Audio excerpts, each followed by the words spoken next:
Hi, I'm Bill O'Reilly. Thanks for watching us tonight. Adventures on the far left. That is the subject of this evening's Talking Points memo.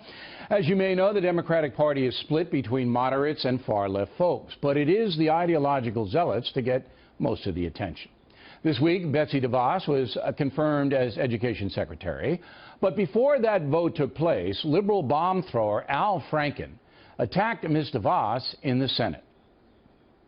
It was one of the most embarrassing scenes I've witnessed during my time in the United States Senate. In fact, I believe it may have been one of the most embarrassing performances by a nominee in the history of the United States Senate.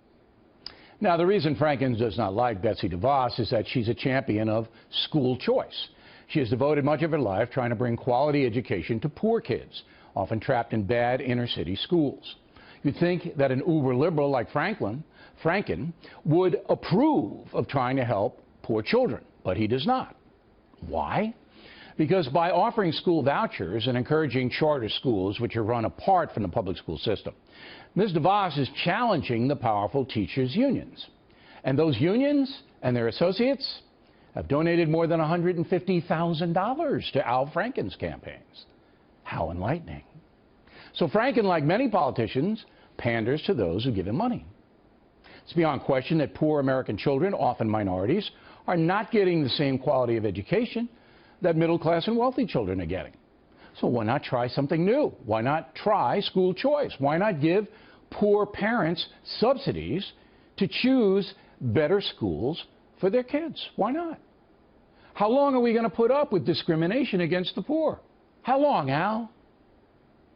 In another far-left adventure, Senator Elizabeth Warren, as close to a socialist as you can get, attacked Senator Jeff Sessions in hearings over whether Mr. Sessions should become the new Attorney General. What Warren did was try to read a letter written by Coretta Scott King 31 years ago, 31, that criticized Mr. Sessions. It all had to do with the senator prosecuting a voter fraud case in Alabama while he was a U.S. attorney there. The situation involved 3 civil rights activists who Sessions believed were committing voter fraud. The 3 were ultimately acquitted of the charges, and Mrs. King was furious with the case. Again, that was 31 years ago. But last night, seeking to paint Jeff Sessions as a racist, Warren brought it up in the Senate. Senators impugn the motives and conduct of our colleague from Alabama as warned by the chair. Senator Warren, quote, said Senator Sessions has used the awesome power of his office to chill the free exercise of the vote by black citizens. I am surprised that the words of Coretta Scott King are not suitable for debate in the United States Senate. I ask leave of the Senate to continue my remarks. Is there objection? Object. I appeal the ruling. Objection is heard. The senator will take her seat. Later, Senator Warren read the letter on Facebook. Now, you can decide whether the far left is really looking out for the country by objecting to school choice and trying to smear a man like Senator Sessions. That call is entirely up to you. But what is crystal clear is the huge divide between the attitudes of the far left and moderates in the Democratic Party, not to mention Republicans, where there is no common ground at all. Talking Points believes that honest debate is necessary, but part of that equation is letting you know what's really going on behind the scenes. Thus, tonight's memo. Now for the top story reaction with us here in New York City, Eric Bolling and Geraldo Rivera. Where am I going wrong, Geraldo? Well, you know, the call for robust and sincere debate in the United States Senate, I think that even you will admit, Bill, is sophomoric at this point. These are 2 sides that really hate each other. You saw it in the election, how close it was. The winning candidate getting the Electoral College majority, the losing candidate getting almost 3 million more votes. They are energized, the left. It is the Frankens and Warrens of the Democratic Party who have shown that they've got the spirit to fight. The leaders of the Democratic Party have absolutely wimped out. They blew the election big time by failing to campaign in the Midwest. I think now the rallying cry will be remember Merrick Garland. This far left stuff is going to re-energize the Democratic Party to take back power? Is that what you think? I think they are a party that exists in name only. I think that these leftists will energize it so that it might recover in the midterm, in time for the midterm elections. What do you say? I think the Democrats realize that they can't win any of these. They can put up a big fight. They can get on TV. They love the TV cameras. Every one of them, the louder they go or the more provocative things they say, they get TV camera, they get exposure on the O'Reilly factor. But I will tell you, I think this is a brilliant strategy by the GOP, and I hope that the White House is involved. For Mitch McConnell, knowing he has Sessions locked up, he's going to get Sessions as his Attorney General, to stop Elizabeth Warren in her tracks while she's reading a letter from Coretta Scott King. To stop her in her tracks, thereby giving her all this political cred. He just gave her.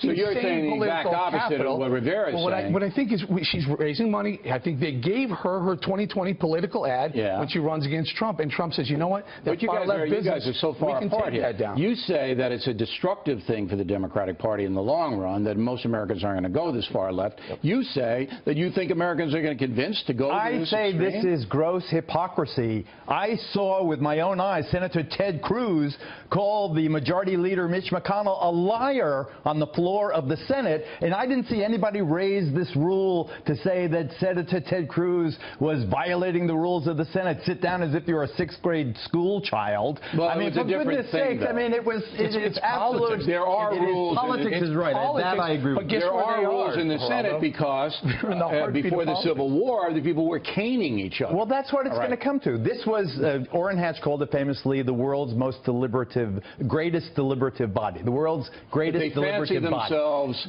civilized. Well, fasten your seatbelts for the next 2 years. It's going to be street fight. It's going to be street fight. That was brilliant long game strategy, not short game strategy. Long game strategy. You guys disagree. Rivera thinks that most Americans are, for some reason, going to go over to the Elizabeth Warren, Al Franken side.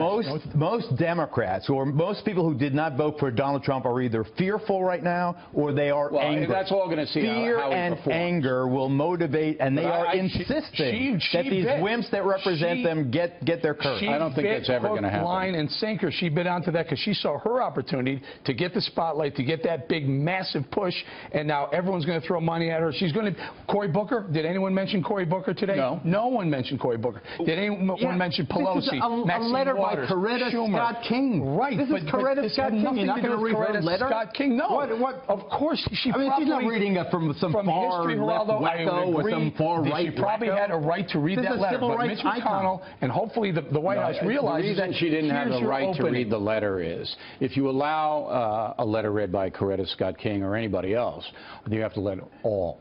And it's what they call hearsay. They let them read the letter later in the day. Well, whatever it is, there are rules that you can't impugn.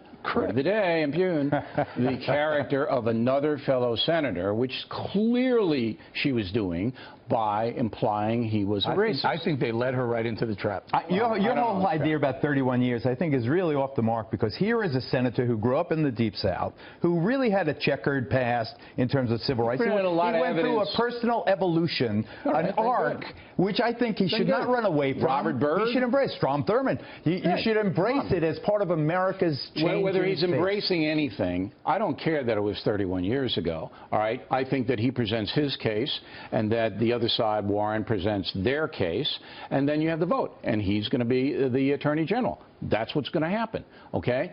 But you have to have decorum in the Senate. You can't have people smearing each other as racist. That's not allowed.